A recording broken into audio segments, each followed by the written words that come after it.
जय शिवराय. मला सर्व शिवप्रेमी बांधवांना सांगण्यासाठी अत्यंत आनंद होत आहे की उद्या दिनांक 15 ऑगस्ट रोजी आपल्या छत्रपती शिवाजी महाराज चौक धाराशिव येथे मागच्या 1 वर्षापूर्वी मराठा संघर्ष योद्धा मनोज जरांगे पाटील यांच्या शुभ हस्ते तसेच धाराशिवचे पालकमंत्री प्रतापजी सरनाईक साहेब दोघांच्या शुभ हस्ते गेल्या 1 वर्षापूर्वी आपण 151 फुटी स्वराज्य ध्वजाचे भूमिपूजन केले होते. या ध्वजाचे काम प्रत्यक्षात पूर्ण झाले असून उद्या 15 ऑगस्टच्या निमित्ताने या ध्वजाचे आपण लोकार्पण करीत आहोत.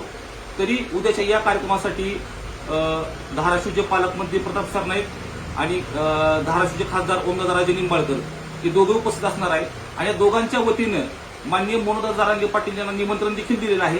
मनोज जरांगे पाटील उद्याच्या कार्यक्रमाला उपस्थित राहण्याची शक्यता आहे आणि म्हणून सर्व शिवप्रेमींनी शिवभक्तांनी उद्याच्या या ऐतिहासिक सोहळ्यासाठी आपण छत्रपती शिवाजी महाराज चौक येथे उद्या सकाळी 10 वाजता उपस्थित राहावे एवढीच विनंती. धन्यवाद. जय शिवराय.